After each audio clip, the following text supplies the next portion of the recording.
Bonsoir à tous et à toutes. Donc, nous nous retrouvons aujourd'hui pour une nouvelle conférence dans le cadre du cycle de conférences Les Rencontres de la Sorbonne sur le thème Culture et pouvoir en collaboration avec le Carreau du Temple. Donc, ce soir, nous allons tenter de comprendre dans quelle mesure les personnes en situation de handicap sensoriel deviennent-elles productrices d'une œuvre culturelle. Donc, pour cela, nous accueillons ce soir trois intervenants, dont notamment Hervé Richaud, donc responsable section Valenciennes, direction suisse des aveugles et malvoyants, et l'un des concepteurs du parcours à l'attention des malvoyants du Gémédard de Sillon en 2010. Nous accueillons également Nick Esco, donc auteur et illustrateur de la bande dessinée Le bruit des gens, dont le dernier tome est apparu en octobre dernier. Nous avons enfin Jennifer Lesage-David, donc directrice aux côtés d'Emmanuel Laborie du théâtre IVT. Donc, la conférence durera 1 heure avec 15 minutes de questions. Donc, n'hésitez pas à utiliser la barre de chat questions-réponses prévue pour cet effet. Donc, nous allons débuter cette conférence par une question qui nous semble plus que nécessaire. Donc, que pensez-vous de l'offre culturelle à destination des personnes en situation de handicap sensoriel, Nick Esco?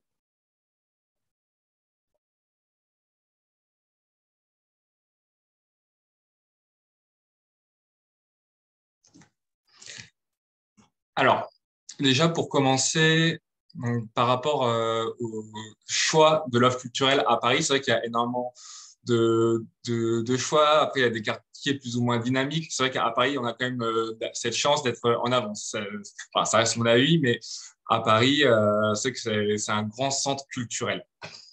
Après, c'est vrai que en fonction des lieux, enfin, on est parfois obligé de s'adapter. Par exemple, parfois, il y a les cinémas, donc il y a des sites internet qui permettent de trouver les films qui sont aussi titrés. Le problème, c'est ça reste quand même limité. Par exemple, comment dire, il y a les films qui commencent à être produits, donc leur première et deuxième semaine de représentation, on arrive à trouver des films sous-titrés. Mais une fois passées ces 2 semaines, souvent les séances sous-titrées sont beaucoup plus compliquées à trouver. Par exemple, le problème, un autre souci que nous avons aussi, c'est que les horaires des films sous-titrés ne sont pas forcément les plus simples pour s'y rendre. Donc, c'est pour ça, souvent, on est obligé d'aller sur des plateformes de streaming ou par exemple sur Netflix pour regarder certains films qui sont sous-titrés, par exemple des films américains. Mais on est également limité parce qu'on remarque aussi que sur ces plateformes, les films français ne sont pas forcément sous-titrés. Par exemple,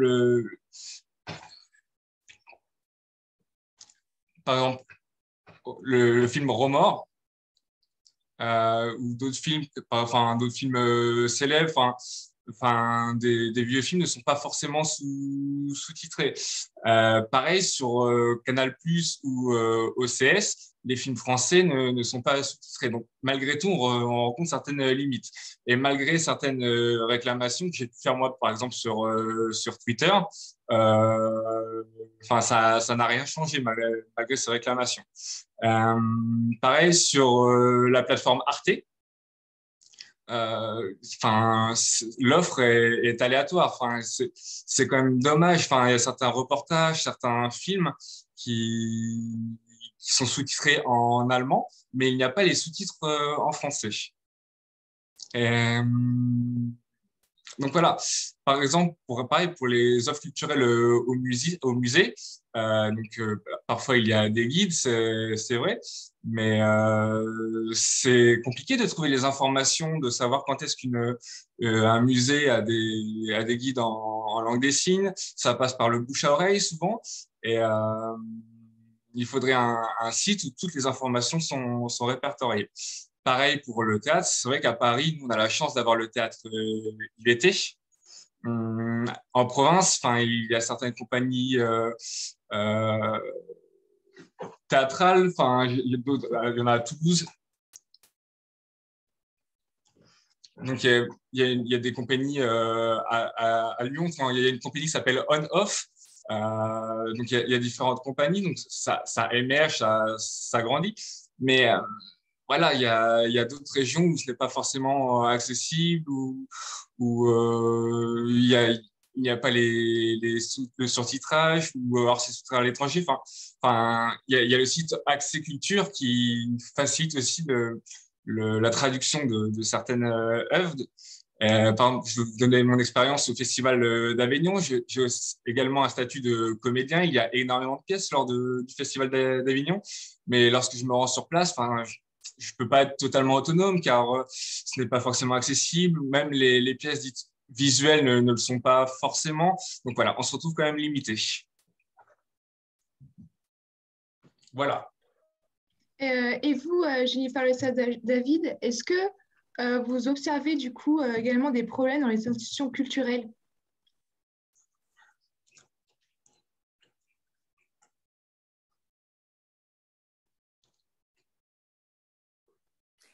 Des problèmes, c'est-à-dire qu'on observe une réelle amélioration depuis la loi de 2005 sur l'égalité des chances, où la langue des signes notamment a été reconnue comme langue officielle. Donc depuis, il y a eu beaucoup d'expériences menées. Enfin, on voit que les lieux s'intéressent à la notion d'accessibilité. Après, il y a des expériences qui sont plus ou moins réussites. C'est vrai que j'ai remarqué que de prime abord, on a répondu aux besoins d'accessibilité par des outils. D'ailleurs, on a considéré d'abord la langue des signes comme un outil. Donc, on a vu les boucles magnétiques, on a vu le surtitrage, on a vu les personnes qui accompagnent et qui, enfin, les souffleurs pour les aveugles. Enfin, moi, je ne suis pas connaisseuse dans le champ de l'aveugle, plus dans le champ de la surdité. Et c'est vrai que souvent, les structures avec lesquelles on échangeait nous disaient on ne comprend pas, le public ne vient pas, et parce que c'était des réponses d'entendants et de valides à des soucis de handicap qu'ils ne connaissent pas, et du coup, ils ne savaient pas comment atteindre le public. Donc, comme l'a dit Nikesco, il y a une question aussi de communication, comment on communique. Ces publics-là n'ont pas aussi accès à l'éducation culturelle, donc n'avaient pas l'habitude d'aller dans les lieux culturels. Donc voilà, il y a eu vraiment des étapes comme ça. Et même dans les approches artistiques, on a vu une progression dans la réflexion, c'est-à-dire qu'au départ, la langue des signes était comme un outil d'accessibilité. Ensuite, il y a eu des expériences où la langue des signes était vue comme un apport esthétique, quelque chose de joli, jusqu'à, en troisième étape, se rendre compte que la langue des signes, c'est une langue, c'est lié à une culture, il y a un art sourd, il y a des artistes sourds. Donc, on voit comme ça un cheminement qui s'opère et différentes étapes dans la réflexion. La langue des signes a aussi beaucoup plus de visibilité, puisqu'elle a été longtemps proscrite, méconnue, donc il y avait beaucoup d'ignorance aussi, donc cette ignorance commence à diminuer, mais elle est encore quand même très très présente. IVT est né quand même en 1977, donc on a 45 ans d'expérience. Donc pendant longtemps, on a été la seule structure culturelle à travailler sur la culture sourde, sur la culture visuelle, sur la langue des signes. On s'est longtemps senti isolé, et c'était difficile de s'intégrer dans le paysage culturel. Et puis Nikesco a cité la compagnie On-Off qui a 14 ans. Il y a le Théâtre du Grand Rond à Toulouse qui s'intéresse à la langue des signes depuis 16 ans. Donc, on a vu comme ça pas mal de compagnies, de lieux commencer à s'intéresser à la langue des signes. Et nous-mêmes, à IVT, on a fait évoluer notre projet, puisqu'avant, on était seuls. Donc, on travaillait un petit peu en autonomie, un peu en vase clos. Et puis, donc, depuis 2015, on s'est vraiment ouvert. On s'inscrit dans une dynamique de partage, de transmission. La transmission est très importante. La formation des équipes, la formation des artistes, que ce soit les artistes sourds, les artistes entendants. Et depuis 2018, on est centre ressources, donc on accompagne les structures, on accompagne les projets. Et en 2020, on a créé un réseau de théâtre en signe. Donc là, on voit qu'il y a vraiment des lieux qui vraiment ont pris conscience que la culture sourde, c'est pas qu'une question d'accessibilité, puis ça va dans les deux sens aussi. C'est rendre la culture sourde accessible aux entendants aussi. C'est un croisement, c'est un partage. C'est pas fait que pour les sourds sous le prisme du handicap. Et donc, dans ce réseau de théâtre en signe, on est quand même une dizaine de structures sur tout le territoire français et des structures de toutes les tailles. Donc, je trouve que oui, ça progresse bien. Donc, vous avez dit qu'il y a plein de structures qui intègrent voilà, ce mélange. Mais Hervé Richaud, pourquoi certaines institutions culturelles n'ont toujours pas inclus des dispositifs pour les personnes ayant des troubles sensoriels, selon vous? Alors, ce que je perçois en Suisse, nous, on vous idéalise un petit peu parce qu'on a l'impression que la France est en avant, on aura l'occasion d'y revenir. Mais ce que j'observe, c'est d'abord une vraie méconnaissance qui fait que les gens ne savent pas trop comment entreprendre le sujet. Ce que j'observe aussi, c'est qu'il n'y a pas forcément une volonté politique ou économique claire qui dit voilà un peu dans le sens qu'on veut aller. Donc, il y a pas mal de travail qui se fait de ce côté-là. Et puis, le troisième créneau, c'est un peu je dirais, l'évolution sociétale. Et il y a,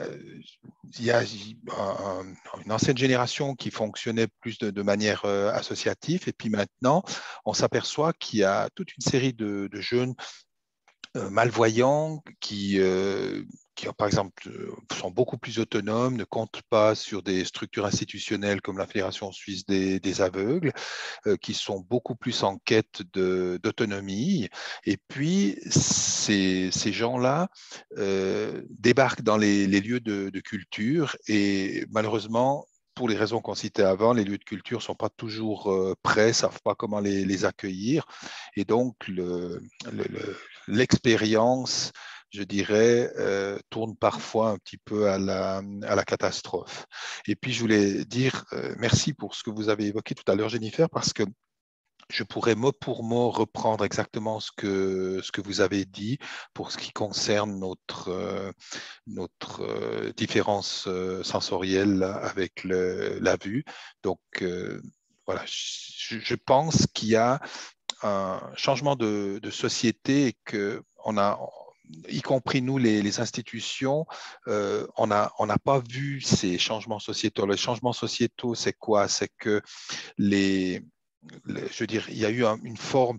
Allez, je rentre un petit peu dans le jugement. Hein. Il y a quand même des constats beaucoup plus positifs. Mais on voit qu'il y a eu plus ces dernières années un management de la culture, c'est-à-dire une orientation plus stratégique, financière et qui devaient obtenir des résultats qui ont, par exemple, cantonné pas mal de médiateurs dans des rôles bien définis. Alors, ça a un petit peu tué les envies ou la créativité de cette base de médiateurs qui ont envie de partager, d'artistes qui ont envie de faire quelque chose, si ça ne s'inscrit pas vraiment dans je dirais, le modèle économique du lieu de culture. On a pu observer que des fois, il y a comme ça des belles idées qui sont un petit peu sont retrouvés un peu mornés, on va dire comme ça. Évolution aussi, et là, j'interroge nos associations, c'est est-ce qu'on a perçu ce changement sur le plan de la communication? Est-ce qu'on, j'utilise le terme, est-ce qu'on est vraiment toujours resté visible? Et moi qui suis depuis 17 ans à la Fédération suisse des aveugles, je m'aperçois qu'à l'époque, il y avait une notion du handicap, de respect qui se transmettait un peu dans les familles. Et puis aujourd'hui, j'ai plein de gens absolument formidables que je croise, qui me percutent donc je suis aussi malvoyant, et qui me percutent et qui savent même pas qu'on existe. Ils savent pas forcément ce qu'est une canne blanche. Et ça veut dire que peut-être, nous, on a raté un tournant de la communication. On est resté peut-être sur une communication classique, émotionnelle, et puis il y a des choses qui ont changé. Ce que j'observe aussi, c'est une évolution, par exemple, dans les médias. Les médias suisses, c'est que, et c'est pas que c'était mieux avant, hein, on se comprend bien, mais actuellement, ils ont aussi réorganiser les médias, ils ont moins de monde, ils sont plus percutants. Donc, les sujets que je leur propose, eh bien, ils sont au même titre, ils sont dans un système priorité. Donc, avant, on avait 10 journalistes. Dès que je parlais de handicap visuel, j'étais sûr qu'on voulait comprendre. On savait aussi comment les attirer, comment leur parler d'une spécificité. Et puis aujourd'hui, les mêmes journalistes me disent merci pour tout ça, mais voilà, j'ai 6 sujets, le vôtre n'est pas sorti parce qu'on n'a plus que 3 journalistes, par exemple. Et donc, tout ça fait qu'on a. Alors, je pense que nous, on n'a pas vu ce changement, on n'a pas su communiquer, donc on est moins visible. Et parce qu'on est moins visible, et puis alors là, je reviens à ce qui a un peu été évoqué avant, c'est qu'on à la place de rentrer dans le viral des médias, si au départ on n'a pas suffisamment d'informations, eh bien on ne va pas rentrer dans le côté viral en disant ah, mais voilà, regarde ce qu'ils font, il a besoin de culture, voilà comment il va avoir de la danse audio décrite, pourquoi il le fait ça. Alors ça, on s'aperçoit que ça marche lorsque, par exemple, notre télé nationale fait un sujet sur le handicap, eh bien, on s'aperçoit qu'après, il y a plein de gens qui disent c'est trop beau et qui le mettent sur des Facebook, des Instagram, voilà, ça part en viral et là, on redevient visible. Mais il y a trop, enfin voilà, on n'est encore pas visible. Donc, en parlant du coup d'invisibilisation, est-ce que pour vous, Nick Esco, en tant qu'artiste, vous vous sentez invisibilisé de la part des institutions culturelles?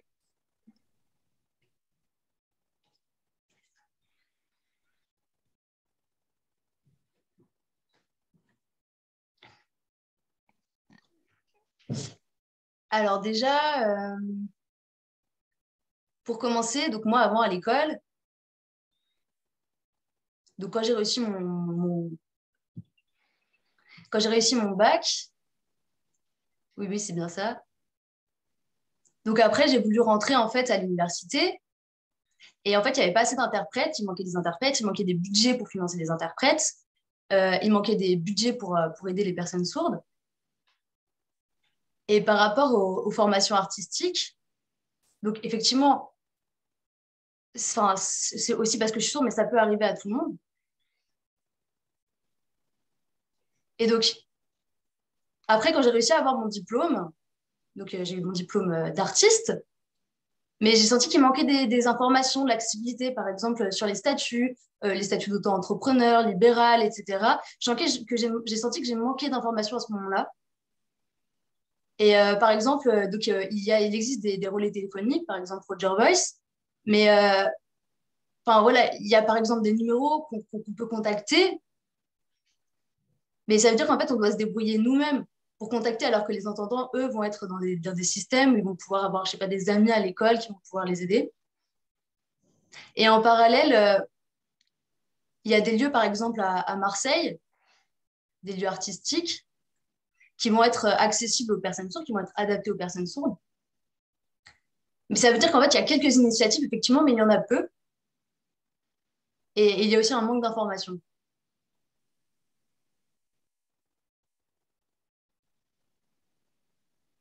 Donc, pour vous, Jennifer David, qu'est-ce qui est le plus important d'agir? Voilà. Est-ce que c'est l'accès, la représentativité? Est-ce que c'est l'éducation? Donc, sur quoi il faudrait vraiment le plus agir?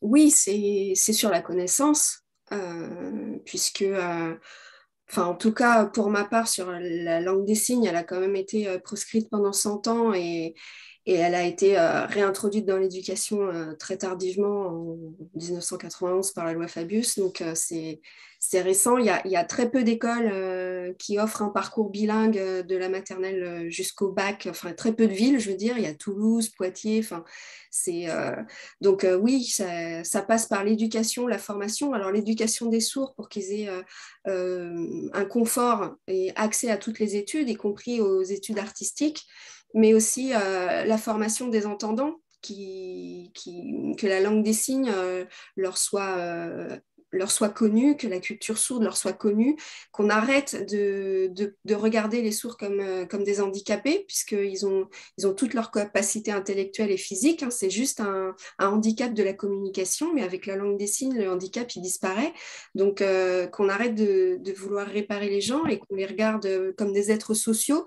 Et aussi, il y a les choix politiques dans le domaine de la culture, puisqu'il y a plein de choses à faire, mais souvent, moi, je rencontre des partenaires qui sont très motivés, qui ont plein de belles initiatives, de beaux projets, et souvent, faute de moyens, on va être entravé dans ce dynamisme. Donc, il y a une volonté politique avec des moyens. Nick Esco parlait du relais téléphonique. Aux États-Unis, le relais téléphonique, il est gratuit, il est 24 heures sur 24, alors qu'en France, il est payant, enfin, c'est pas du tout le même confort. Donc voilà, et puis surtout valoriser la langue des signes et les artistes sourds, parce que la langue des signes, on la voit beaucoup sur scène, mais soit comme outil d'accessibilité, soit les entendants vont s'y intéresser, mais comme quelque chose d'esthétique. Et sans valoriser et connaître les artistes sourds et l'art sourd. Donc voilà, pour répondre, c'est le regard, changer le regard, la connaissance, la formation, mais aussi bien des sourds que des entendants, les choix politiques, enfin un vrai engagement politique en termes de moyens, en termes de visibilité et de rayonnement, et que la langue des signes soit une langue de partage.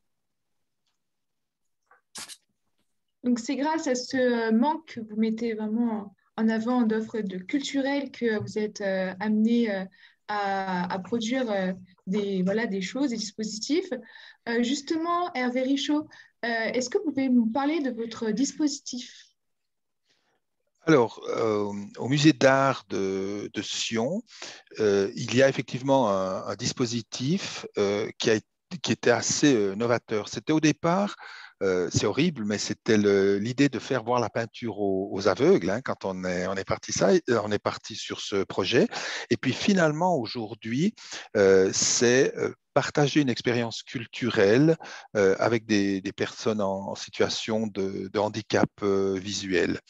Et c'était quelque chose d'assez fou au départ parce que je crois que ça l'a été évoqué, les gens se disaient mais qu'est-ce qu'on va s'embêter à montrer de la peinture? Et ça revient à ce que disait Jennifer, il y a tout un travail, où il y a eu tout un travail d'éducation parce que dès que quelque chose n'est pas accessible, nous on était frustrés, donc on abandonne assez rapidement. On ne va pas se mettre en défaut et en problème pour quelque chose qui, au final, notre plaisir sera gâché. Donc, quand on est parti dans ce projet, il y a un peu les planètes qui étaient alignées. Le dispositif, il comporte différentes choses. D'abord, il y a eu, alors je vais les citer, il y a l'accès au bâti, il y a des maquettes, il y a de la formation, il y a un concept derrière. Et ça me permet de dire, parce que ça on n'y pense pas souvent, le thème, c'est au final, c'est de pouvoir vibrer et vivre l'expérience culturelle, quelle qu'elle soit d'ailleurs, hein, théâtrale et tout. Mais si, pour arriver sur ce lieu, vous êtes tout stressé, il y a des marches, il y a des gens qui ne vous comprennent pas, il y a des mauvaises informations, il y a des clairs-obscurs, il y a plein de choses. Vous êtes dans le lieu, mais vous n'êtes plus dans l'expérience culturelle. Et donc, à partir de là, l'accessibilité au lieu avant que démarre le spectacle, c'est aussi quelque chose de très important qui souvent n'est pas pris en compte et qui crée des fois des frustrations de bonne volonté qui nous ont mis en place tout un dispositif. Voilà, on leur a fait tout ça et ils ne sont pas contents. Ben non, c'est vrai que si moi, alors là par exemple, on est à Sion, on est dans un château historique et médiéval pour une partie.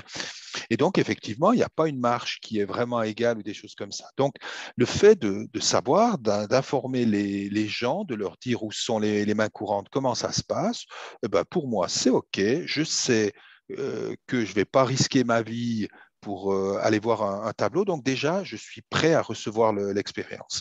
La deuxième chose, c'est je viendrai aux maquettes après, c'est la formation.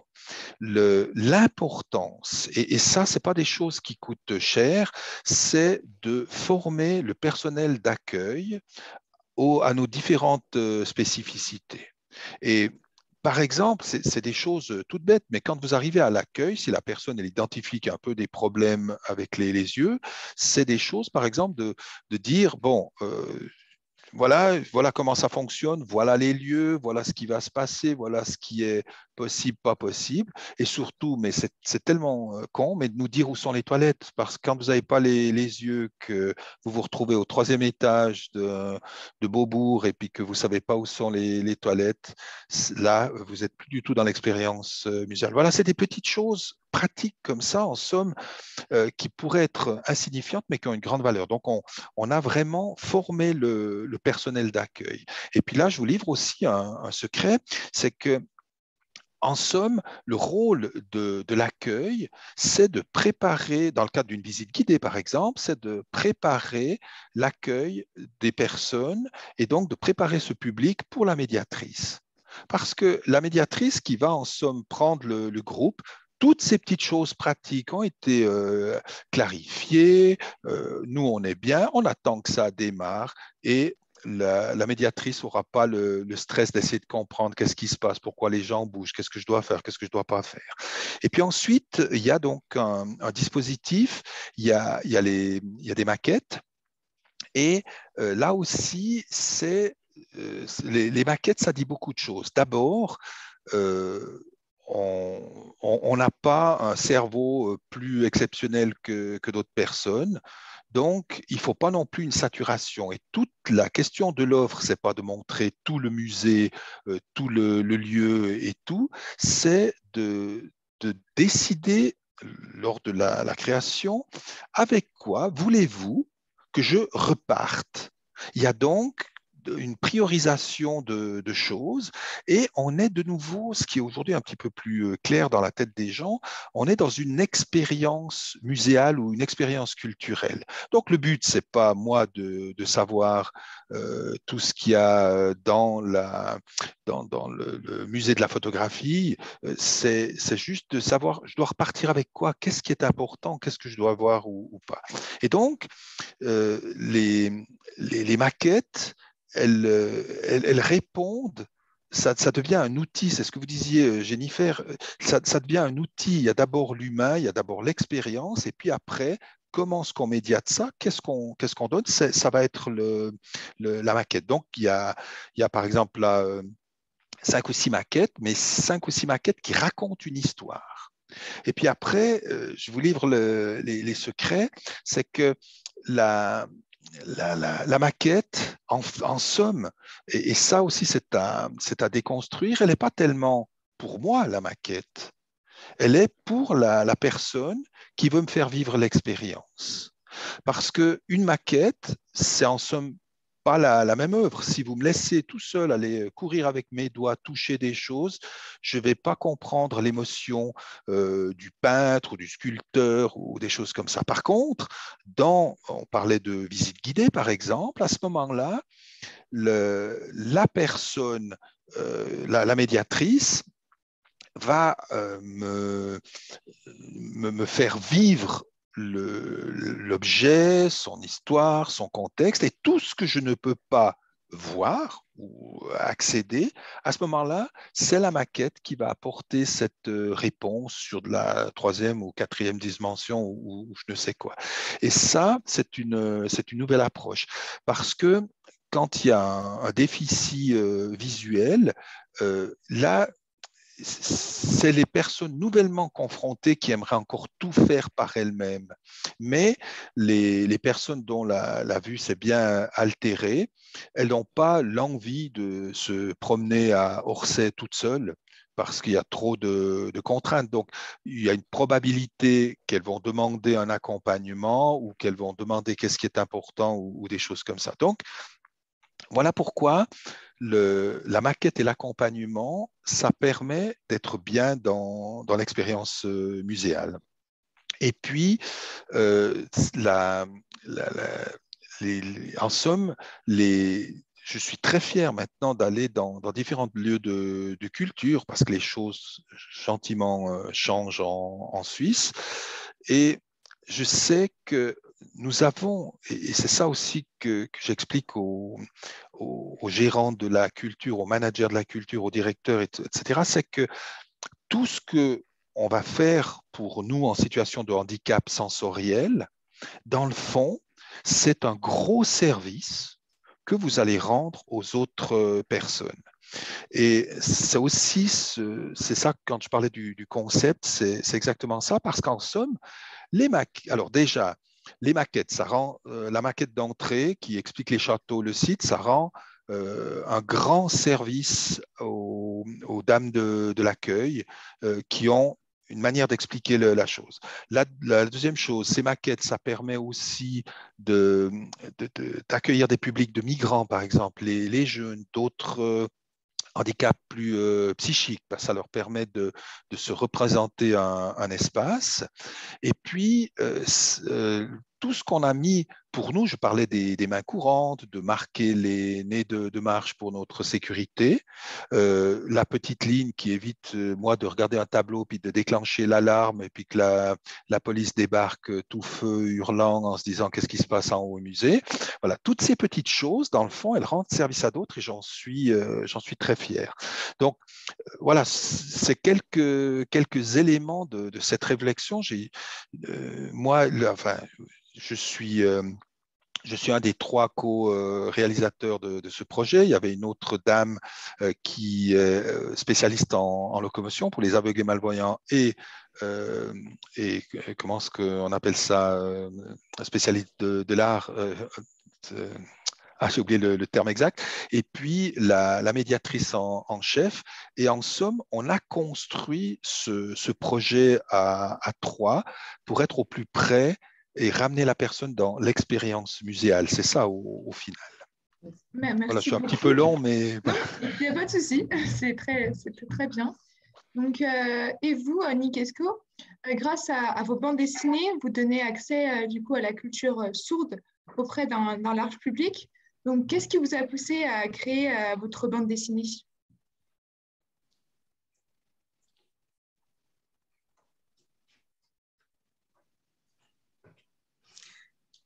Alors, c'est vrai que c'était surtout pour les enfants. C'est vrai que pour les enfants, la BD, c'est quelque chose. Euh, Après, c'est vrai que je voulais me lancer dans la BD, mais je savais pas trop quoi faire. Donc, je me suis dit que je pouvais m'inspirer de ma vie. Donc, à l'âge de 20 ans, j'avais un blog. C'est vrai qu'en 2000, les blogs étaient vraiment à la mode. On exposait nos vies. Donc, j'ai commencé comme ça. Et après, donc c'était ça. Je voulais pas faire vraiment sur les sources. C'était juste pour ma vie, m'inspirer de ma vie, montrer ma situation, ce que je vivais, ce que pouvaient vivre les sourds. Et petit à petit, je me suis dit, bah, c'est vrai que pourquoi pas vraiment s'exprimer sur la surdité. Et donc voilà, j'ai commencé à modifier un petit peu les messages, les visages, le design, et vraiment à exprimer donc ma vie de sourd. Et ensuite, donc, j'ai trouvé une maison d'édition qui m'a permis de créer ce livre, le bruit des gens. C'est une petite moquerie aussi pour le monde entendant. Montrer les différences qu'il peut y avoir entre les deux mondes, le monde des sourds, le monde des entendants. Et je me moque également aussi des sourds. Hein. C'est vraiment, pour les deux. Euh, et après, voilà, mon fonctionnement, c'est vraiment envie de changer le regard que les entendants peuvent avoir sur les sourds. Et c'est vraiment sur ça que j'ai envie d'axer mes BD. Par exemple, souvent, ça arrive que lorsque je discute avec des entendants qui ne connaissent rien à la surdité, qui me posent des questions, alors la langue des signes, c'est international, il y en a qu'une. Du coup, est-ce que tu peux parler anglais? C'est des questions un petit peu débiles. Et du coup, ce genre de choses, ça me permet je le mets dans mes BD pour pouvoir vraiment expliquer le monde des sourds et montrer tout ça. Et vous, Jennifer Le Sage-David, qu'est-ce qui vous a donné envie de prendre la direction du théâtre, donc qui donne accès voilà, à la culture sourde à un très grand nombre de personnes. Donc voilà, qu'est-ce qui vous a poussé à prendre la direction du théâtre?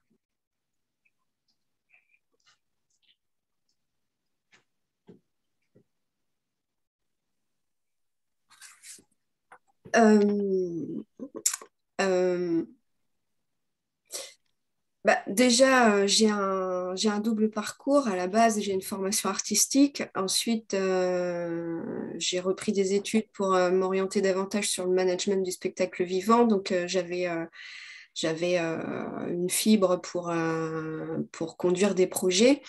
Mais parallèlement à ça, c'est vrai que moi, à la fac, j'avais pas d'interprète, j'avais un preneur de notes.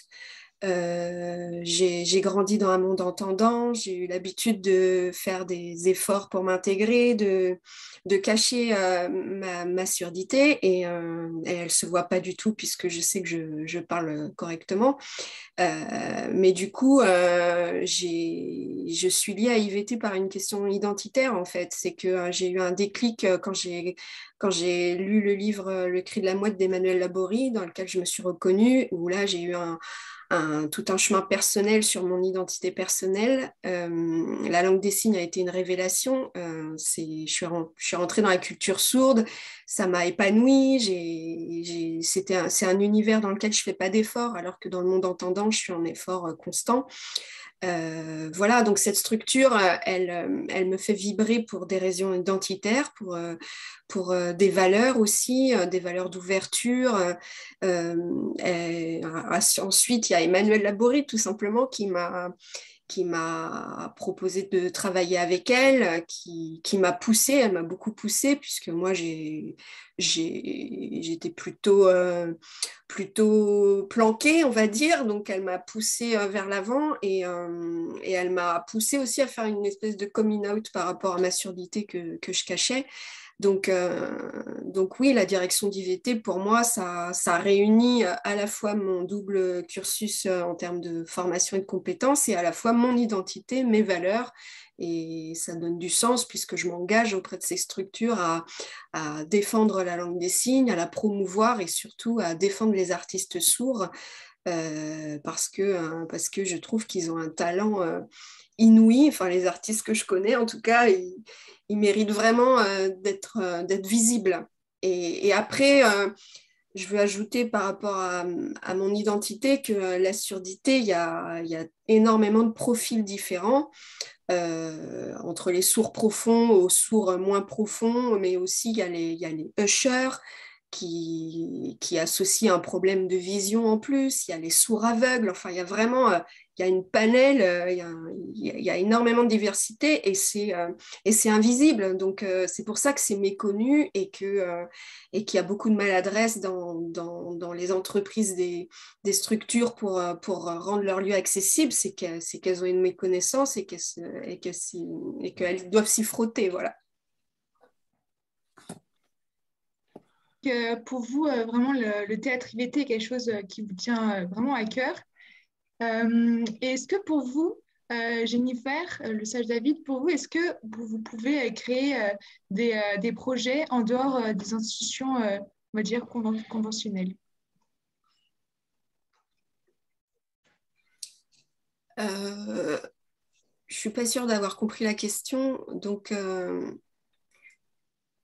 en dehors des structures conventionnelles, c'est-à-dire... Donc, pour vous, était-il plus intéressant de créer en dehors des institutions conventionnelles ou bien, vous pensez qu'il vaut mieux créer des institutions comme, voilà, qui mélangent les deux cultures?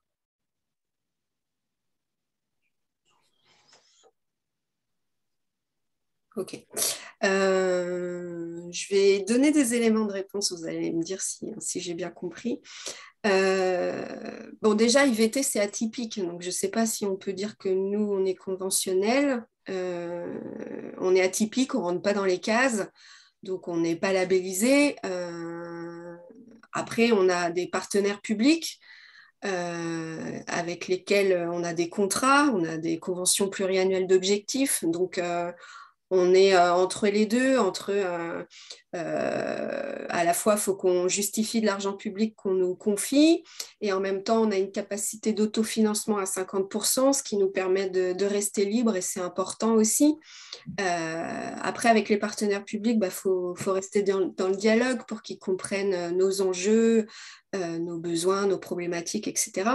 Après, IVT sort beaucoup en dehors de ces murs. Hein. On a créé un parcours de chant-cygne pour l'exposition sur le hip-hop à la Philharmonie de Paris. On est en train de créer une performance artistique sur une exposition au musée Pompidou.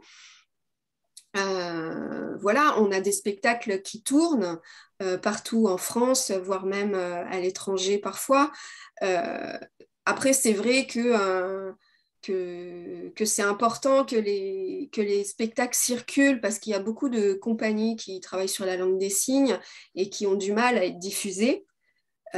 Donc c'est vrai qu'il y a des réseaux où des fois on a l'impression que les réseaux restent un peu entre eux, qu'il y a des circuits de circulation où c'est un peu dans un entre-soi. Donc c'est important de vraiment qu'il y ait vraiment des croisements, qu'il y ait vraiment une circulation des œuvres et que les lieux s'ouvrent aux propositions artistiques des artistes sourds, hein, même si eux, comme ils n'ont pas accès aux écoles artistiques, ils n'ont pas le même parcours, donc c'est là où il faut vraiment décloisonner les choses. Et il y a des lieux qui commencent à le faire, y compris des lieux conventionnels, comme vous dites, si vous pensez au label, puisque par exemple, dans le réseau Théâtre en LSF qu'on est plusieurs à co-créer ensemble, il y a le Bateau Feu, donc Ludovic Rougeau en est le directeur, et c'est une scène nationale, donc ça montre un intérêt pour la langue des signes qui est indispensable. Après, avec Emmanuel, on a souvent créé des liens comme ça avec des directeurs. Je pense à Guy-Pierre Coulot qui dirigeait la Comédie de l'Est, avec qui a accueilli les spectacles en langue des signes pendant des années. Et puis le jour où le directeur s'en va, ça s'arrête. Donc ça, c'est un autre problème aussi. C'est que souvent, la volonté d'accueillir des artistes sourds dans les programmations, c'est lié à des projets qui sont liés à des personnalités. Et quand ces personnalités-là s'en vont, ça s'arrête. Et c'est là où il faut que la politique culturelle s'engage et que ça intègre les cahiers des charges des structures pour que la langue des signes circule et pas qu'au niveau de l'accessibilité, c'est-à-dire avec la langue des signes qui est ajoutée a posteriori des créations, mais bien des œuvres où il y a des artistes sourds, où la langue des signes est partie prenante du projet. C'est là-dessus qu'il faut encore progresser, à mon avis, et j'espère qu'on en prend le chemin. Vous avez très bien répondu, merci. Excusez-moi pour la question qui était un petit peu floue. Donc, est-ce que pour vous, Hervé Richaud, vous avez également observé cette négligence des dispositifs dans les musées? Parce que c'est que les musées restent vraiment entre eux et que c'est pour la raison peut-être pour laquelle qu'il n'y a pas encore des dispositifs pour les personnes. Oui, je crois que le terme qui a été évoqué, méconnaissance, c'est déjà le cœur du problème. Et puis après, les gens, et ça c'est ce que disait Jennifer en préambule, ils ont l'impression que parce qu'ils ont un moyen, un outil, ils ont réglé le problème. Mais c'est juste un outil, on a encore rien fait. Et donc, il faut derrière un projet, une envie. Et nous, on a une petite différence par rapport à la France, c'est que nous, on a la LAND, la loi sur la loi sur les handicapés, qui date de 2004, donc ça commence à faire un petit peu long, mais elle est plutôt prescriptive, donc elle est un petit peu contraignante pour le bâti, pour les bâtiments, l'accès à l'administration et des choses comme ça, mais pour tous les domaines qui sont de l'ordre de la culture, il y avait des délais de 20 ans pour l'application. Enfin voilà, on admire un petit peu, des fois on envie la France parce que vous avez une loi qui est un petit peu plus, on va dire, dire, engageante. Mais voilà, c'est ça. Et alors, quelque chose de très important, merci Jennifer de l'avoir dit, c'est que il manque cette transmission et dès qu'il y a un acteur culturel majeur qui part, il part avec son savoir, avec ses gens. Alors ça peut être juste parce il est parti en retraite, mais qu'il a peut-être changé. S'il peut changer de lieu culturel, c'est bien parce qu'il importera ça ailleurs. Et donc la question qui nous est posée, ou en tout cas qui m'interroge dans mes activités, c'est comment faire en sorte que la graine qui a été plantée à cet endroit-là puisse perdurer.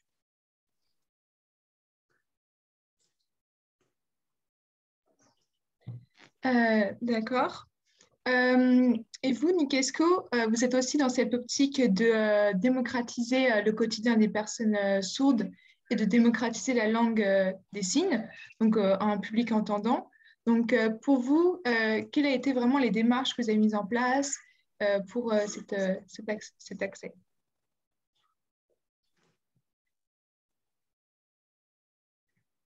Alors, si j'ai bien compris la question par rapport aux démarches, donc voilà, ça paraît par rapport au contact, par exemple, des maisons d'édition. Donc, il fallait trouver des personnes pour l'édition. C'est bien ça la question? Surtout, pourquoi c'est important pour vous?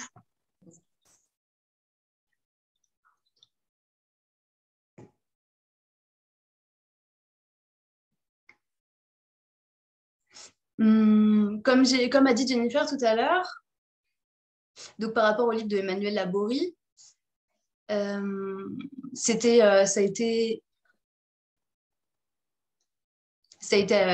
sorti il y a 15 ans, donc le livre Le Cri de la Mouette. Et pour moi, ça a été un véritable déclic parce que par rapport à mon identité sourde. Parce qu'en fait, effectivement, il n'y avait pas vraiment de livre sur cette question-là. Et donc, moi, j'ai grandi dans une famille intendante. Et donc, par rapport à l'édition et à la surdité, il y a 35 ans, il y a eu un petit livre qui parlait des appareils avec des enfants sourds. Enfin, voilà, c'était vraiment centré sur les appareils. Et donc, moi, je lisais ça et je voyais donc seulement la question des appareils qui était représentée. Et c'est important aussi que dans l'édition, que la situation et l'expérience des personnes sourdes qui soient représentées pour notamment les personnes entendantes. Et en fait, ça fait une égalité au niveau des entendants, le fait que nos expériences soient représentées aussi. Et bien sûr, par rapport aux démarches, donc par rapport au fait de trouver une maison d'édition, c'était difficile. Moi, j'ai rencontré une personne qui est donc dans l'édition, qui était à Sciences Po et qui était chargée de diversité. Et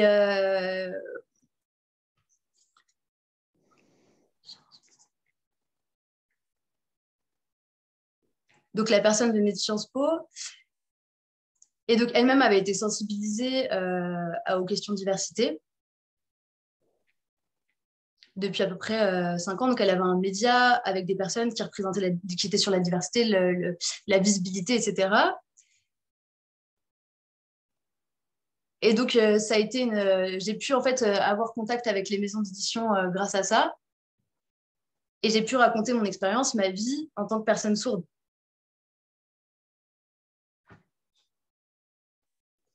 Donc, vous pensez que ça doit être systématiquement des personnes sourdes, voilà, qui doivent aborder la culture sourde, ou bien est-ce que vous pensez qu'une personne entendante peut également le faire?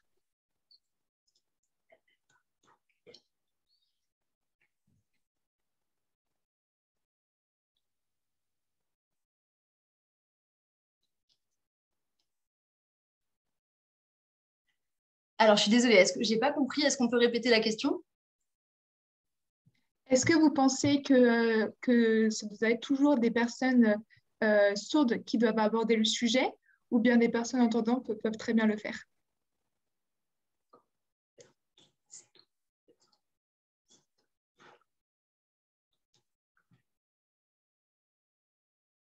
Alors, c'est vrai, ça fait un peu débat parce que les sourds, de plus en plus, enfin, c'est comme s'il y avait les sourds, enfin, c'est comme si les sourds rattrapaient en fait la culture. C'est comme si c'était une appropriation culturelle en fait. Par exemple, avec la question des chants-signes, il y a certaines personnes entendantes qui vont prendre le dessus, prendre le devant de la scène et à la place des sourds et donc faire des chants-signes. Et donc, ça veut dire que ces personnes vont avoir de la visibilité, notamment parce qu'elles sont entendantes. Et la langue des signes va être vue seulement comme... enfin, en fait, on va seulement voir les signes, mais on ne va pas voir les sourds. Et donc ça, le chant-signe...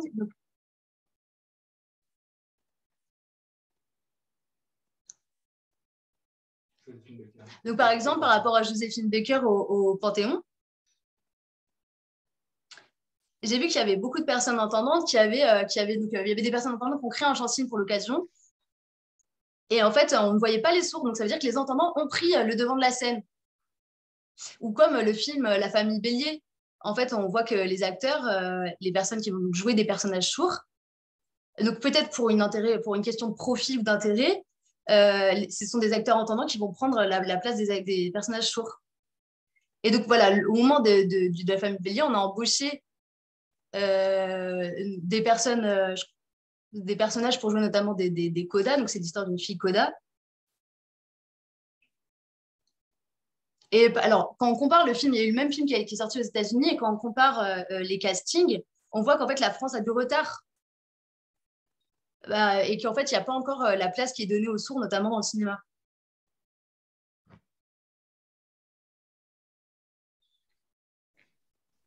Donc, vous pensez que le monde de la culture serait prêt à inclure davantage d'artistes ou de films par rapport à ce qui se passe actuellement, Jennifer?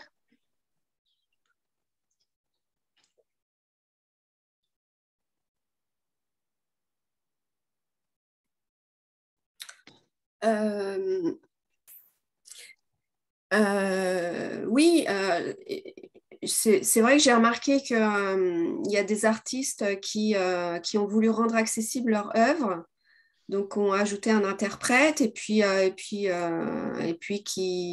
ont voulu aller plus loin, enfin, qui ont mis un pas dedans et qui se sont informés, qui ont leurs connaissances ont grandi. Du coup, ils se sont davantage intéressés à la langue des signes et aujourd'hui, ils veulent créer des projets où la langue des signes est abordée comme matière artistique à part entière et où ils veulent travailler avec des artistes sourds. Donc, oui, il y a un progrès.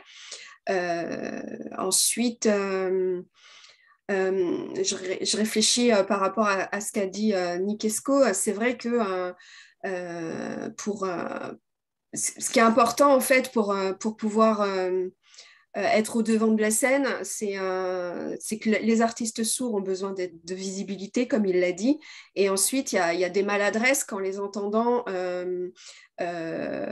vont avoir une action alors que la langue des signes, ils l'ont appris récemment, que la culture, ils la connaissent pas bien. Là, ça va vraiment poser un problème. Après, il y a des gens qui sont nourris par la culture sourde, qui sont nés dedans, dont c'est la langue maternelle, qui militent, qui fréquentent la communauté sourde et qui vont avoir plus de légitimité. Mais en tout cas, c'est vrai que la langue des signes, elle doit être maîtrisée et magnifiée. Et ça c'est les artistes sourds qui l'apportent avec un talent fou. Et donc, c'est important en termes de visibilité de les amener sur scène. Et j'ai oublié votre question, pardon. Ça répondait bien, enfin, ne vous inquiétez pas. Et vous, Hervé Richaud, qu'en pensez-vous par rapport à, voilà, est-ce que le monde culturel est prêt à inclure davantage d'artistes ou d'employés ayant des handicaps sensoriels? Je veux vraiment croire que oui, il y a plein de signes indicateurs, donc pas de raison d'être négatif à ce propos. Il y a plein d'initiatives. On a ici en Suisse, le site c'est cultureinclusive.ch qui a travaillé justement sur ce domaine de la culture, autant pour voir où il y a plein d'initiatives initiatives de pousses émergentes d'artistes qui vont le faire et comment, entre guillemets, enrichir ça ou permettre une meilleure visibilité. D'un autre côté, pour toutes les initiatives un peu plus associatives, institutionnelles, culturelles inclusives, à créer une charte et un label, histoire de renforcer ces gens-là dans leur crédibilité.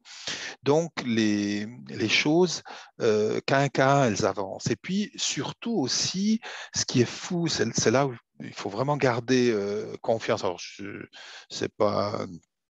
C'est pas de, il faut un petit peu d'utopie. Ce que je vois, c'est que quand on était parti sur un projet aussi complexe et complet que Toucher Voir, c'est ce dispositif qui a en Valais. En Valais, on est à 3/4 d'heure en voiture de Chamonix pour vous situer. Et au début, les gens étaient un petit peu dans l'outil. Et ce qui est absolument fou, ça me sidère, on est 10 ans après, et c'est maintenant que les gens reviennent vers moi, y compris vous, merci de m'inviter, les musées, pour dire, mais il y avait un truc là, qu'est-ce qui se passe, comment on doit aborder ça. Donc, moi, je sens vraiment une émergence, en tout cas une volonté, et voilà, je salue ça. Et ça me permet aussi de dire que nous, on doit aussi s'adapter. On parlait des moyens. Aujourd'hui, quand je forme les personnels de musée, les médiateurs, l'accueil, on va, et ça, je pense, c'est aussi une autre clé que je partage volontiers avec vous, il faut partir de plus de possible, pas possible en termes de financiers, etc., mais de partir de, j'aime dire comme ça, l'amour, la créativité qu'il y a chez cette personne qui a contacté, qui a l'envie, par exemple, nous on est un pays de l'horlogerie, il n'y a rien de pire qu'un musée de l'horlogerie parce que c'est des pièces très petites et toujours sous des verres, dans des choses comme ça. Voilà. Et pourtant, quand je discute avec ces personnes, elles ont l'envie de le partager. Donc, on va construire une médiation pour les aveugles et malvoyants, pour le handicap sensoriel, à partir de cette envie. Et comme je disais, il n'y a pas besoin de tout montrer. L'expérience, c'est ça qui est en train, c'est peut-être la chance, c'est qu'avec peu de moyens, vous pouvez créer un mouvement en vous déplaçant, vous pouvez remonter une ligne de temps, vous pouvez créer une histoire. Vous voyez ce que je veux dire? Il n'y a pas forcément tous les objets qu'il faut décrire parce que nous, il y a différents publics. J'aime à dire comme ça, c'est que dans mes exemples, les aveugles et malvoyants, celui qui est un passionné du haut Moyen Âge, il n'a pas attendu ni sur moi, ni sur l'institution, ni sur la médiation. Sa passion était tellement forte qu'il a trouvé un moyen de nourrir et de satisfaire ce besoin de connaissance. Donc nous, on s'adresse à des personnes qui pensaient qu'ils ne pourraient pas ou n'osaient plus y aller, pensaient qu'ils ne pourraient pas avoir, on leur donne un moyen différent d'accéder à la culture. Donc, quand je vois ces exemples-là, avec plein de gens qui demandent, ah, mais alors c'est possible, j'ai pas de gros budget, mais on peut déjà faire quelque chose. Voilà, en partant de l'être humain, on peut segmenter une expérience muséale, une expérience culturelle. Et puis, c'est fantastique. Là, on a Séverine Skierski, qui est une dame française absolument magnifique, qui est une spécialiste de l'audiodescription de la danse. Elle vient de former les 2 premiers audiodescripteurs suisses pour des spectacles de danse. Voilà, j'entends ça comme quelque chose de magnifique. C'est chez nous l'association Écoute Voir qui aussi pour les personnes sourdes et malentendantes décrit signe des pièces de théâtre, et c'est magique parce que les théâtres, certaines, donc, tout ce travail, que ce soit l'audiodescription ou le langage, va suivre la pièce dans les différents théâtres de Suisse. Et c'est absolument magique parce qu'en ayant gagné le metteur en scène, ou etc., ça devient d'avoir le langage des signes juste dans le coin, tout le monde le voit, ça devient un élément inclusif de la pièce de théâtre. Et de nouveau, c'est du cœur et de l'amour. C'est dans le sens où on parlait de comment on forme et comment on informe, et c'est magnifique quand la personne présente la pièce en ouverture en disant ce soir, on va vivre quelque chose de spécial. C'est nouveau pour nous, c'est nouveau pour vous aussi. Il y a des personnes qui vont y avoir des casques, il y en a d'autres qui sont en coin de scène. Et tout d'un coup, c'est à la fois, on devient visible, on devient inclusif. Donc, je parle un peu beaucoup, mais voilà, je me dis tout n'est pas perdu. Il y a une évolution de société, il y a surtout de nouvelles personnes qui sont plus ouvertes à accueillir la différence. Elles n'ont pas encore les codes, elles ne savent pas forcément comment faire, mais je vois qu'il y a une belle jeunesse de gens qui ont moins, je le mets entre guillemets, peur de nous. Merci. Donc là, on va passer aux questions. Donc, ce sera ma camarade Anaïs qui va vous dire les questions.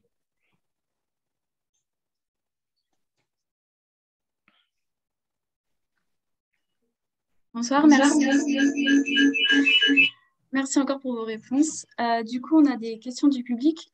Je vais commencer par une question de Claire Pires da Silva qui nous demande, concernant les personnes en situation de handicap visuel, au-delà des dispositifs de médiation oraux et tactiles qui existent déjà, qu'en est-il de la pratique artistique?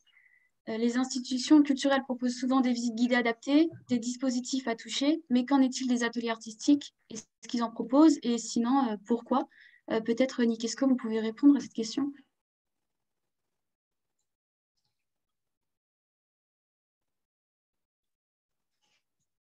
Alors, moi, cette question, je pense pas que c'était pour moi. Je pense faut mieux laisser Jennifer ou Hervé répondre à cette question. Je pense que c'est plus adapté. Enfin, moi, c'est seulement pour l'écriture des BD. Donc,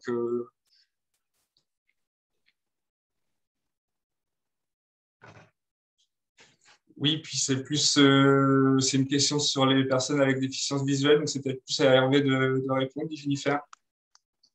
D'accord. Alors, je ne connais pas la situation en France, mais on était justement sur ce domaine de la méconnaissance. Et puis là, ce serait plutôt, ce serait plutôt au milieu associatif d'aider les personnes à réaliser leur projet ou leur rêve. Ça paraît beaucoup plus évident lorsque on a quelqu'un qui est pianiste. Alors là, le merveilleux pianiste aveugle et tout, là, il y a pas de problème. Tout se met en place parce que c'est autour de la musique. Mais dans les arts scéniques, c'est un petit peu plus, c'est un petit peu moins connu. Là, il y a un projet qui se travaille depuis une année et demie d'une danseuse des environs de Lausanne, qui a intégré des personnes malvoyantes dans un spectacle de danse et autour du hip-hop. Et voilà, ça, c'est une expérience assez fascinante que je suis et qui va être présentée au mois de septembre. Mais aussi, c'est tout un travail parce que, de nouveau, dans la méconnaissance, si la personne a été malvoyante dès le départ, elle n'a pas forcément été initiée au hip-hop, à la danse, au théâtre. Et donc, pour intégrer une structure, j'aurais tendance à dire elle a besoin de soutien. Et peut-être que les personnes aveugles et malvoyantes se retrouvent en situation de handicap visuel. Des fois, elles ont des beaux projets et puis elles ne savent pas forcément à qui s'adresser et où implémenter cette envie de partager, cette envie de culture, de création et de performance. Merci beaucoup pour votre réponse. On a une question pour vous d'ailleurs, Monsieur Hervé Richaud, sur votre dispositif. Comment abordez-vous la question de la couleur dans vos maquettes tactiles, notamment celles qui représentent des œuvres visuelles? Et est-ce qu'elles sont colorées? Oui, alors il y a eu des reproductions qui sont assez fidèles. Alors toutes les maquettes sont entre guillemets un petit peu différentes. Ça dépend de ce qu'on veut faire. Par exemple, là, il y a une des maquettes qui parle d'une œuvre quasiment fractale, très moderne. Et là, en somme, c'est un petit peu comme des éléments d'un puzzle, et on ne cherche pas la reproduction parfaite de la couleur, on cherche à amener la personne à ressentir des écarts, des différences. Et puis, lorsque c'est des zones un petit peu plus grandes, comme si ce serait une zone boisée ou une zone gazonnée, là, peut-être qu'on va traduire, ou ce on a demandé à la personne qui faisait les maquettes, c'est peut-être là simplement de sentir une structure différente plutôt que de s'attacher à une couleur spécifique. Comme ça donne une lisibilité à la fois aux aveugles et aux personnes en situation de handicap visuel qui comprennent quel champ ou quel domaine est de cette perspective ou de cette couleur. Merci. C'était donc la question de Lidwin Mensa, j'ai oublié de poser. On a une question de Anaïs Dena. Je travaille sur un sujet de mémoire sur la formation des médiateurs culturels. Est-ce que vous pensiez qu'il y a des améliorations ou pas par rapport au regard sur le handicap? Jennifer, peut-être que vous voulez répondre.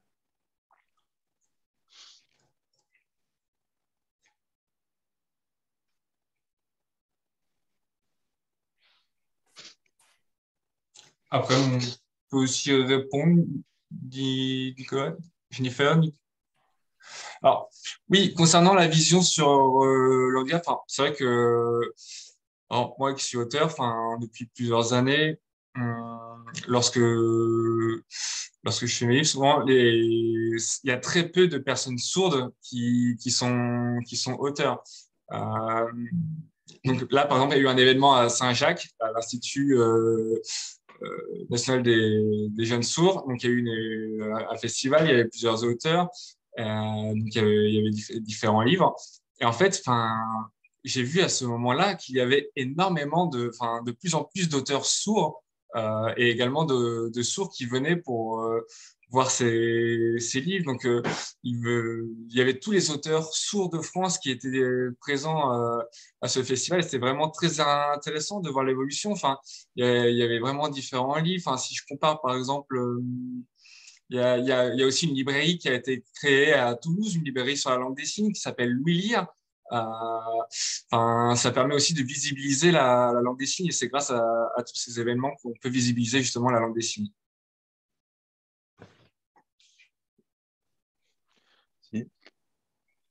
Si j'ose intervenir effectivement dans la formation du personnel de médiation, c'est vraiment important. Il faut voir comment appliquer. Simplement, leur donner quelques clés pour accéder à nous et pas leur faire une grande théorie sur ce qu'elles sont les handicaps sensoriels, la surdicécité ou des choses comme ça, mais apporter, alors ça c'est vraiment apporter à toutes ces belles personnes qui ont envie de faire quelque chose avec nous, juste les tout premiers moyens basiques, comment je rentre en contact avec une personne qui a un handicap sensoriel. Et déjà là, on s'aperçoit, moi, aujourd'hui, dans cette époque, il faut vraiment faire confiance à l'intelligence humaine, à l'intelligence du cœur. Et il n'y a pas besoin de grandes théories, de grands manuels. Je trouve que c'est bien lors de formation ou de pouvoir intervenir dans leur classe de formation et simplement donner deux, trois clés qui leur permettent de se sentir, enfin, leur aider à faire le premier pas vers nous, en résumé. Merci. Si je Oui, peux allez-y. rebondir justement dans le sens de ce qu'a dit Hervé, à IVT, on a créé une formation qui s'appelle Les sourds, mieux les connaître pour mieux échanger, où justement c'est à destination de toutes les équipes d'accueil des institutions publiques et de tout genre d'institutions d'ailleurs.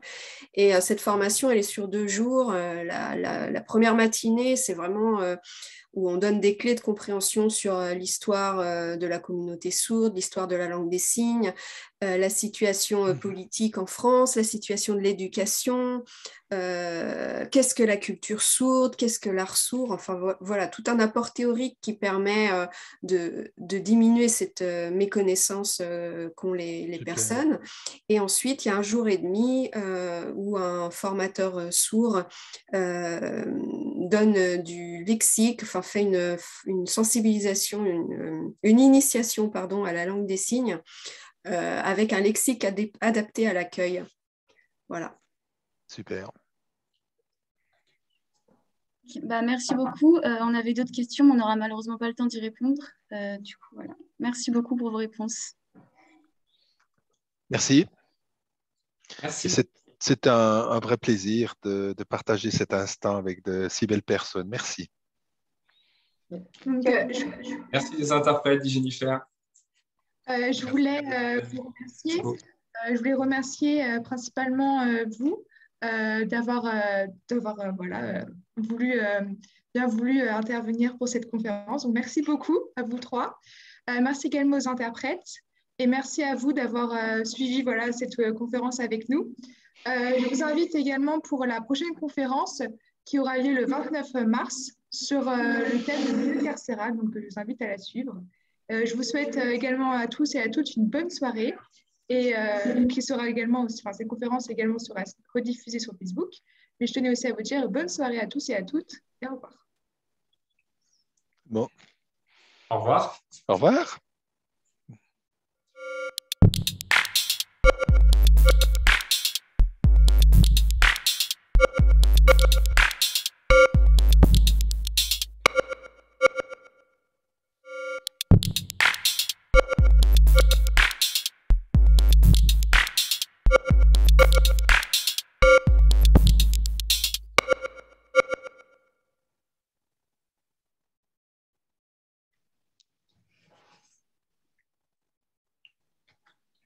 Merci à vous. Bonne soirée.